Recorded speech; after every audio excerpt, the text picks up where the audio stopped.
I legit feel like an old man now. I'm like, oh, bumbling old man coming on stage. Yeah, we couldn't hear back there. Couldn't hear. Sorry. Yeah, you have when the monitor.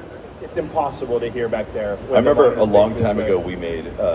There was somebody. This is back. Do you guys remember the days of the anime conventions where they would have like opening ceremonies? Do you guys remember that? And there was.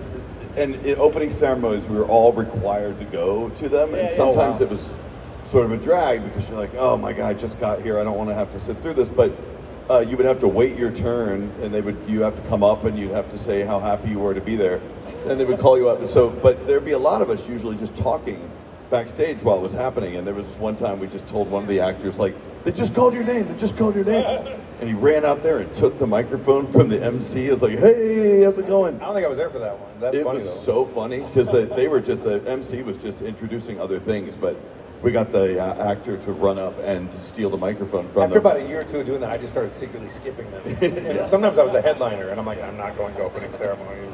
That's awesome. I was telling y'all a story about Dragon Ball Daima, and as a father, I'm sure a lot of y'all grew up watching Dragon Ball Z, right? And so now I'm watching Daima with my children, and looking at my 7-year-old and my 4-year-old as they're watching Goku go Super Saiyan in Daima, and seeing like the wonder in their eyes, and realizing this was the whole point. To get the next generation in. The plan is working. Right, seeing that magic in their eyes, remembering 20 years ago being 14, watching Goku go Super Saiyan for the first time against Frieza, right, and seeing the full circle, super cool. What do y'all think about Daima so far? What has been your involvement? Just curious what y'all's thoughts are on it. Chris is involved in it. I'm involved in it a little bit.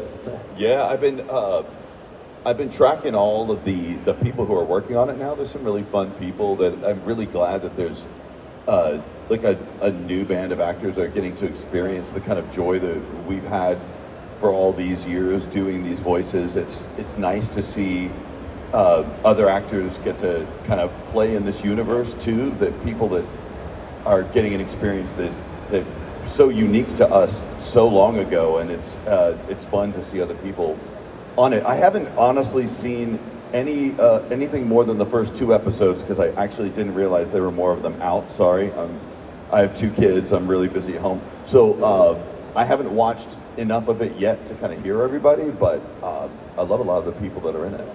I'm always astounded. I still can't put my finger on it. What I find astounding about Daima is, and I've noticed this about Akira Toriyama for decades, is he is just such a master of storytelling and clear ideas. But in particular, he's really great, and I've said this several times, at taking an old idea and making it fresh. That's hard to do.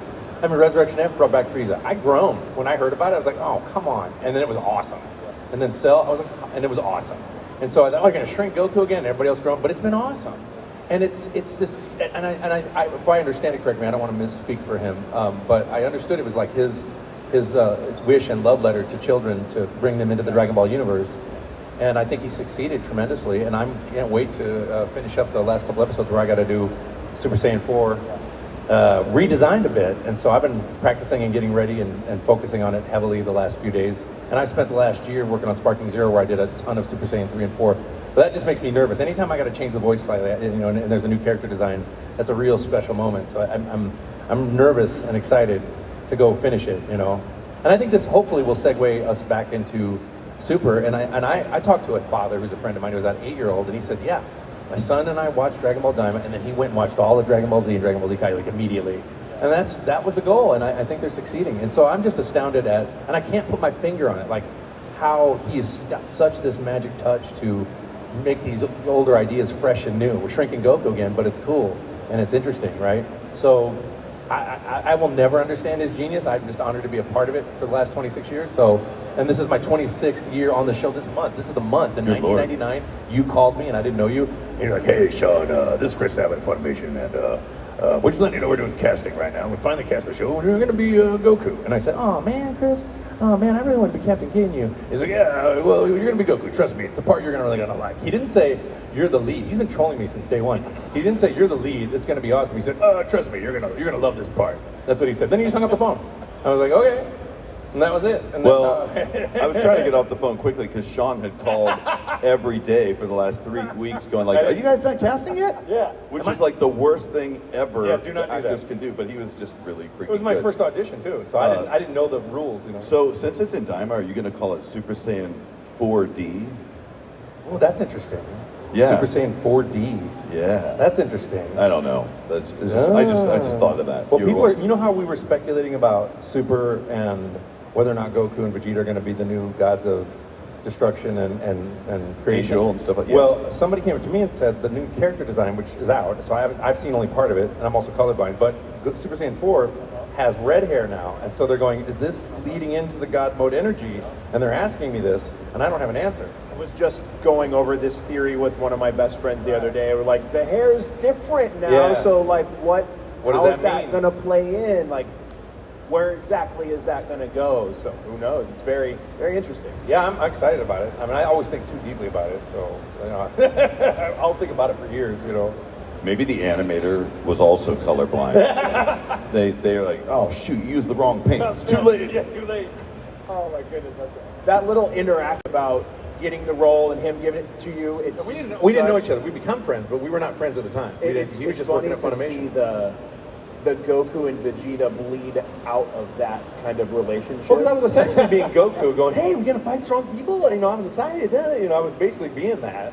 And Chris was like, "Yeah, shut up. Come to work. Goodbye. Goodbye. Yeah, goodbye. Stop calling."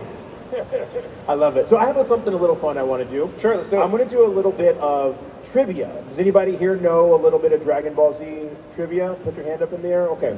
So what we're going to do is I have just a few questions. We're going to put some pictures on the screen.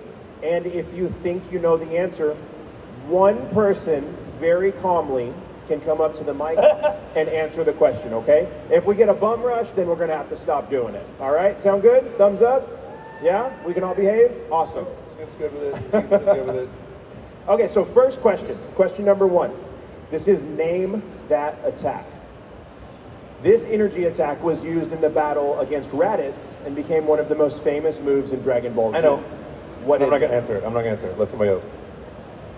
If you think, I saw the Tanjiro sweater right there. First hand up. Go ahead and come on up. And if you know the answer, come tell You just everybody in answer the them all. mic. Nobody can come to the front. I know. Next one. It's a long walk. I believe I do know the answer. Yeah. Since I think it was the very first episode I saw of Dragon Ball Z. Okay. So it's Goku versus Raditz. I believe the move they used to defeat him was Special Beam Cannon from Piccolo. That is correct. Special beam cannon. I was completely wrong. I was Oh, thinking Kaioken the whole time. I was totally wrong. Yes, it was a collaborative effort between Piccolo and Goku it's the first time Goku sacrificed himself in Dragon Ball Z. That's true. For bonus points, what's the Japanese name? Oh, gee. Someone could just yell that one out. No subtitles? Macaco Sapo! Yeah, exactly. Awesome. But we thought the beam should be more special than that. So Good Actually- job, man. Thank you. I wish I could take credit for naming that, but they're like, let's just call it Special Beam Cannon. Yeah. Oh, did you name it? I did not Oh, you didn't name name it. It was just in the script. I'm like, all right. Special beam cannon. Did y'all get to name the attacks? I'm gonna No. start calling my farts special bean cannon. Oh, my God. Yeah. Special bean cannon. All right, question number 2. Macaco Sapo. Yeah, it's a good one.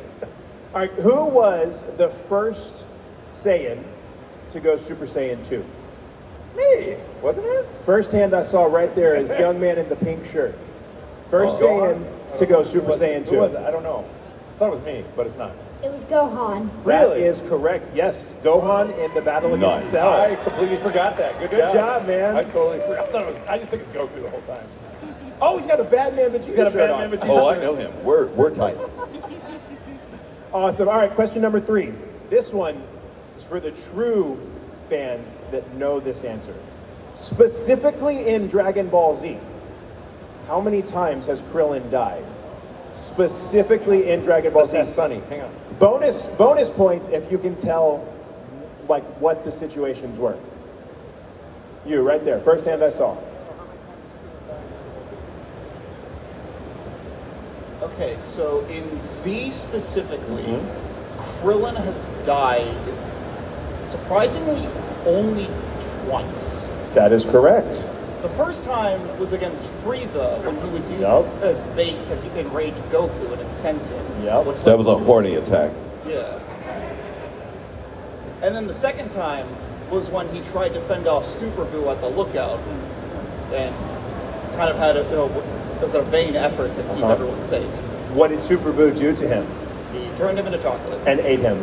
In front Good of- job. In front of his wife at that. Good job. Yes, Krillin's died twice in Z against Frieza and got turned into a bar of chocolate. And Very eaten. good. Good job, man. Very, very good. All right, Krillin, but Krillin didn't get back to me. 4. We're going to give this one to Chris. Okay. And if he can't answer it, one of y'all can save him. What is the name of Vegeta's signature attack? His signature. There's several, but it's one that he uses predominantly more than any other. I would say, doesn't he use Final Flash more than Gallic Gun? Or does he use Gallic Gun? I actually have never counted. Here's the tricky thing about that. Is Final Flash actually an attack? Because it's not really hurting anybody, right? It's just kind of like a solar flare. You got to be technical about it. Jeez. Does Gallic Gun have anything to do with the I mean, when claws? I'm mushing buttons on the controller, it seems like an attack. I don't know. Yeah, then it would probably be Gallic Gun then. Gallic Gun is correct, yes. You're talking to a almost 40-year-old nerd that, yeah, I go deep, man. Gallic Gun, yes, good job. All right, last one. Last one, guys. This is a fun one. And I'll let you, if you know the answer, Sure. If you don't know the answer, you can call on an audience member for help. Get my hotline. Who was the first villain that Goku himself killed in Dragon Ball Z? In Dragon Ball Z or Dragon Ball? Dragon Ball Z. The first villain Goku himself killed in Dragon Ball Z. God, I want to say Piccolo, but he didn't really do the killing. That would be Dragon Ball. Dragon right? Ball, yeah. So And- Dragon Ball Z. Yeah. And if you don't know it, I don't blame you. It's a hard question. Raditz, if anybody. maybe? No, he's not dead. Wait, no, he killed. No, Raditz was holding him. And then they did the special being cannon. So Raditz was a collaborative effort. With, Yeah, with I don't have Piccolo. an answer. Okay. I think Who- I know. You think you know? The director of the show knows. Well, yeah, because I was forced to watch it in small increments over and over.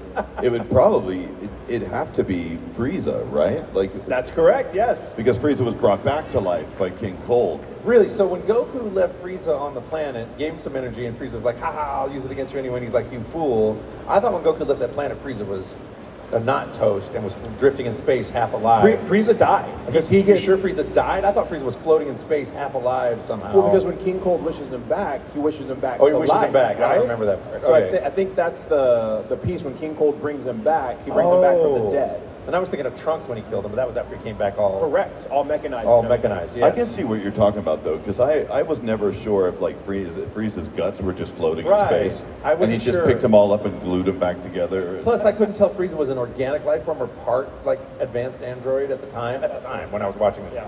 Yeah. I was like 20 years ago or whatever. But So good job on those.